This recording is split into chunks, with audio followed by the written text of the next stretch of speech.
You ever just hear about something, and you hear that first take, and you kinda hate it, but then you hear the opposite take, the counterpoint, and it's also just not quite true. And you feel like you know the right answer is some kind of third take, maybe one that pulls the truths out of both and kinda ditches their crap. It's called the Hegelian dialectic, and it's one of my favorite and probably most used philosophical tools. And you better be ready to understand a lot of complicated stuff, and you also better be ready, in this one, to see the tears of time.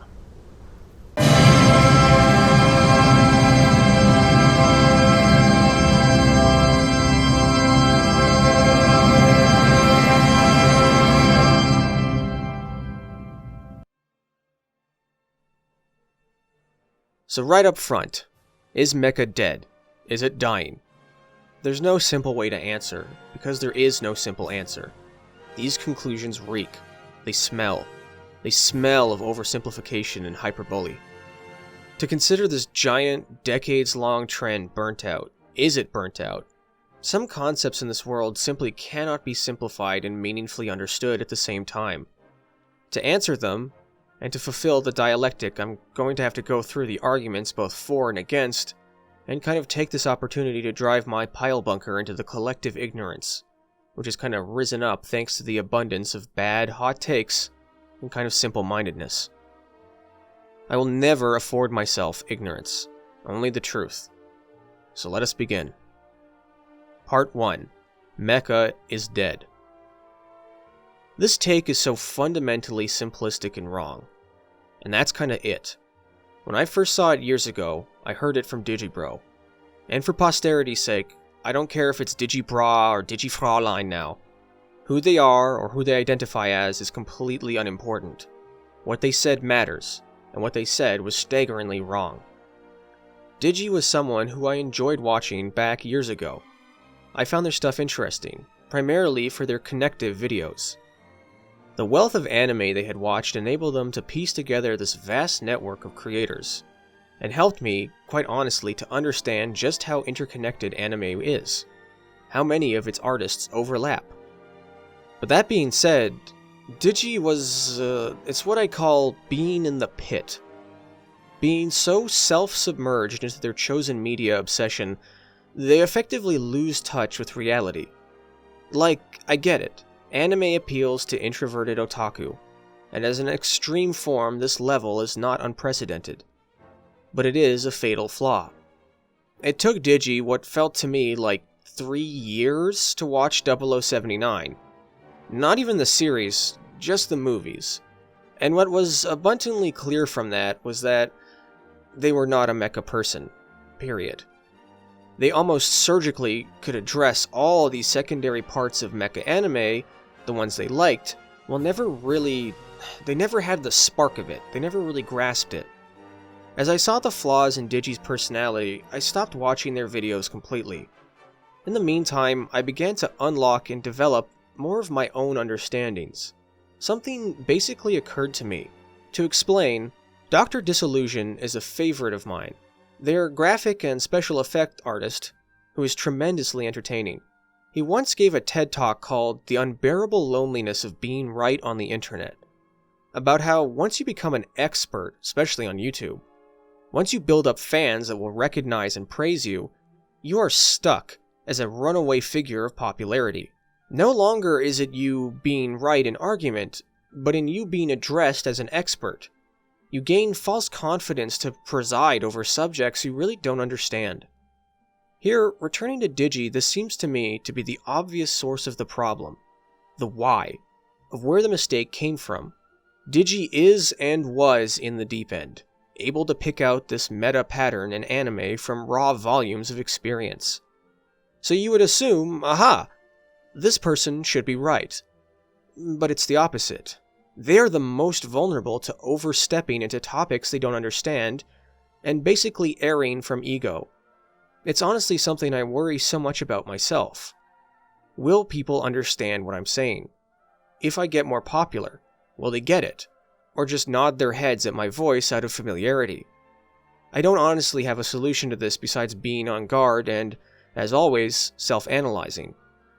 But here, wait. This is our why, but not really our what. What led to this impression? What gives this impression of Mecha being so dramatic as to be dead? Completely kaput. No works, no cultural importance. For that, we have to go to someone I respect much, much less. Gigguk. Gigguk, to me, is a completely hollow content creator. Way back when, there was an anime YouTuber called Demolition D. Demo, as he referred to himself, for short. He, in some ways, heavily influenced many of the current trends in, well, anime YouTubing.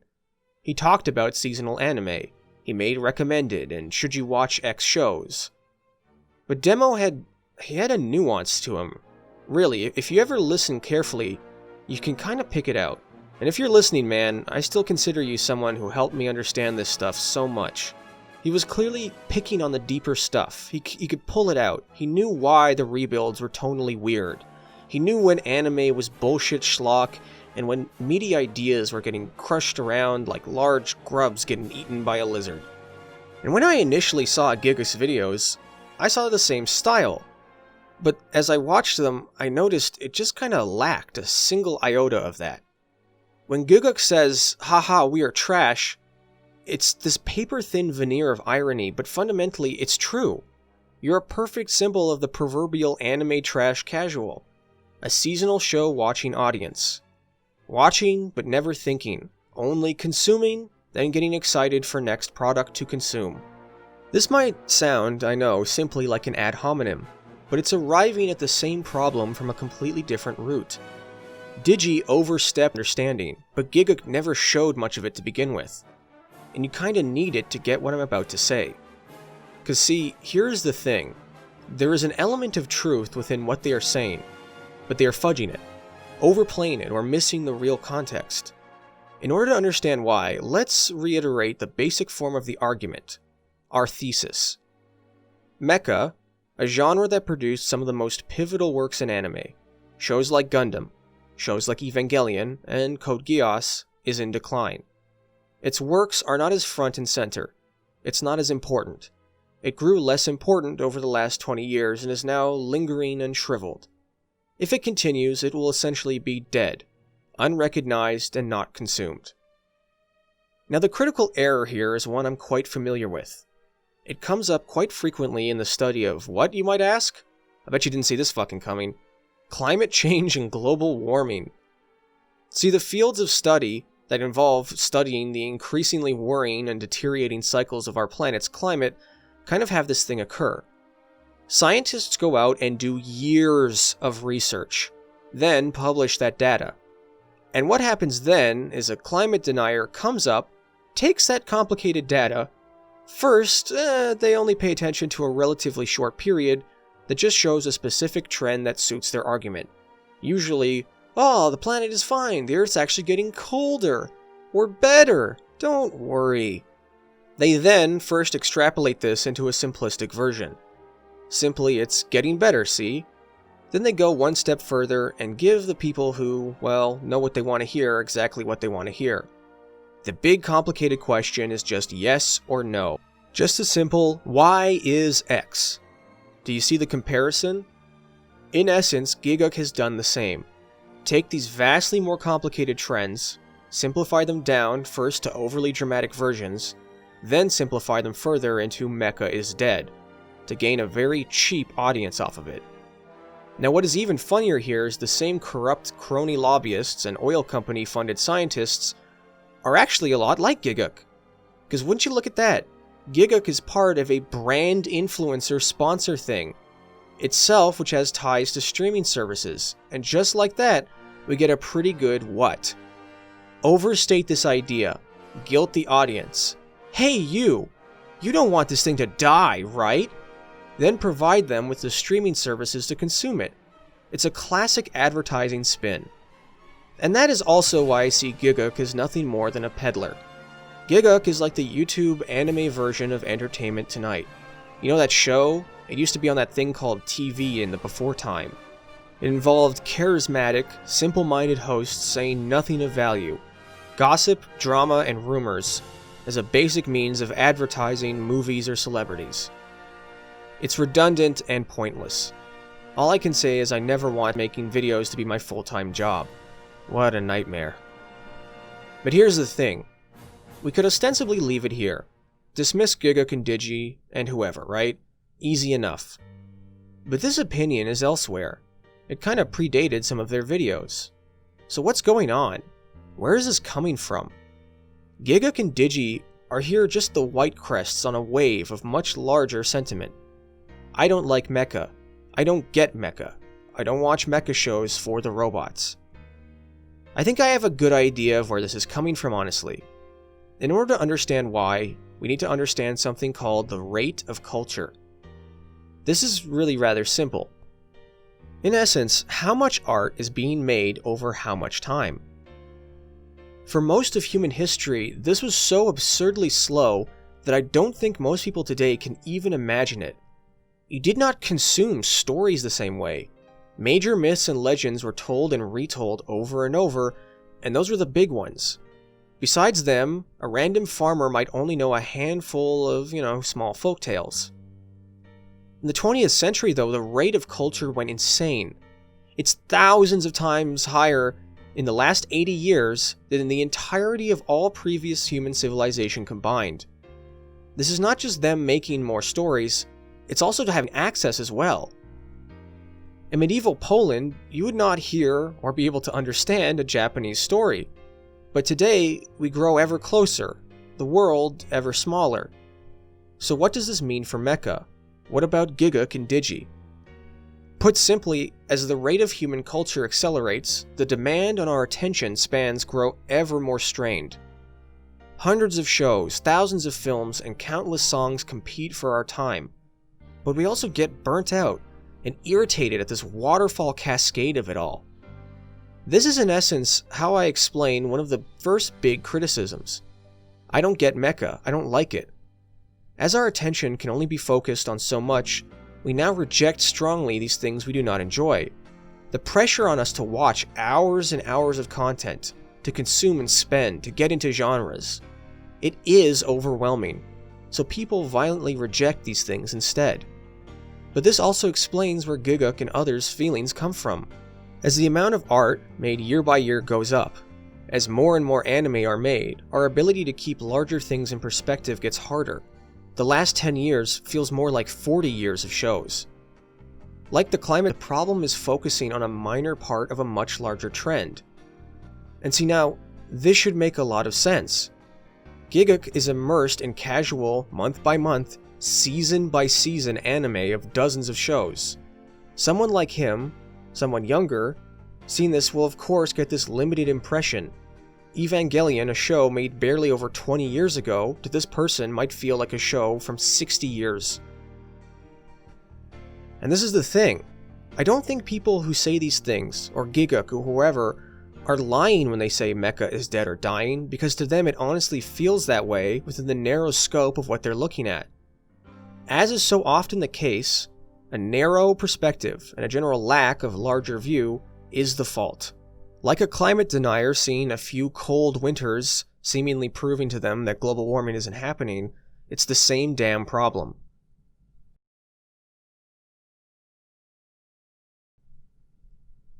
Part 2. Is mecha fine? Is it doing great? Aha! So Argonbolt. It's simple. Mecha is fine. It's just the ignorance of perspective and casual people outside the genre. And or people who are burnt out and really don't want to get into mecha in the first place. Maybe mecha is doing better than ever. Well, let's get on to part 2. Ollie Barter is a journalist for Forbes, but he also clearly adores mecha. I've used several of his articles before, and I would say, without someone of his interests and profession, we would only have Japanese language sources for these kinds of things, if any at all. So as nice as it would be to say, yes, I agree, everything is doing great. As much as I love you, Ollie, it just ain't the truth either. I'm like a doctor, and like a good doctor, I won't lie. I'll give you the honest truth. What? Argonbolt, you just said the people who said mecha is dying or dead are wrong. Now you agree with them? No, they're hyperbolic fools who missed the shred of truth they had entirely. Only here, in the Antithesis can we address the main issue. Fundamentally, things for mecha have declined, and that is the word I would use. Not dying, certainly nothing as dramatic as dead, but definitely declined. To hopefully make you understand, I'm going to throw some of Ollie's points in here. Now, one thing I do really agree on is the note of accessibility. One of the most unfair complaints leveled against really anything mecha anime, or foreign films, or whatever niche stuff, is this idea that it needs to occupy some spotlight position. This is fucking stupid. Art is not a gold medal at the Olympics. The old world where only Hollywood movies mattered was always an illusion. Fantastic foreign films always existed. Fantastic animated films existed. Likewise, the idea that an anime needs to be the hit show is kind of strange. It needs to be the show that saved anime. It's all just hype. It's just stupidity. Yeah, Code Geass, Gurren Lagann, Evangelion were huge, that's true. But so what? Shows should not be judged on some kind of raw popularity contest.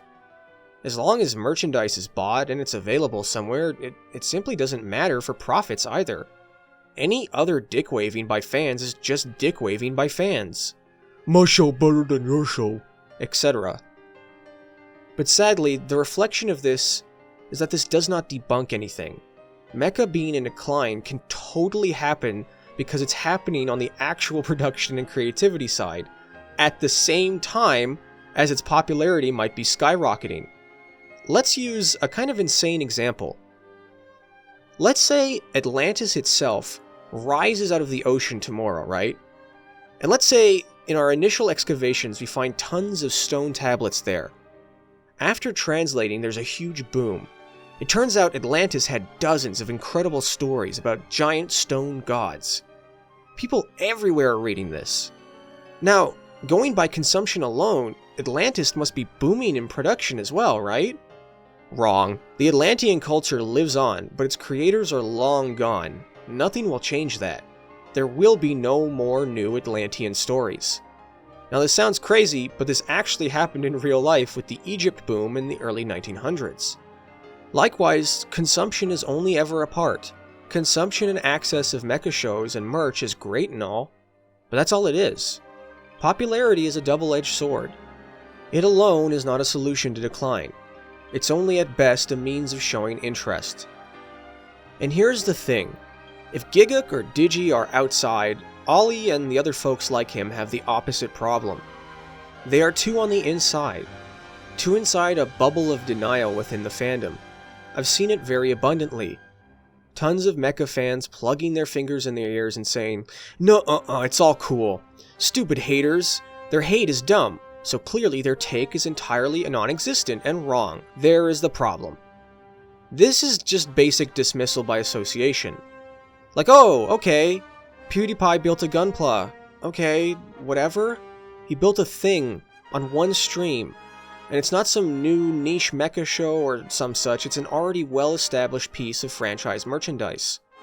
But Super Robot Wars got translated. Yeah? And? Super Robot Wars is a game inherently at its coolest to people who are already familiar with as many of these shows as possible. It's inherently a product for the already internalized fans. It getting brought over won't make new shows, won't bring back life to the genre. It's kind of like a Japanese guy saying that, well look, we got a Japanese translation of the American Baseball League cards. Clearly American baseball isn't in decline, right? It's not only watched by boomers and has games that go on too long, right? Super Robot Wars is a product built on top of mecha, as a thing existing. It can advertise it, sure, but it itself does not make all these shows exist or push anything forward. Likewise, I really have to laugh at the movie part. First, Ollie is downplaying the importance of mainstream sources for media like Hollywood, but here he attempts to say also actually that these are some big sign of something. I'm sorry, Ollie, I loved Pacific Rim. I saw it in theaters 5 fucking times, D-Box and normal and 3D, but it was a passion project by big lovable Guillermo. I saw him live on stage at a presentation once. He said this one line embarrassingly, "I'm this thing, a mecha fan."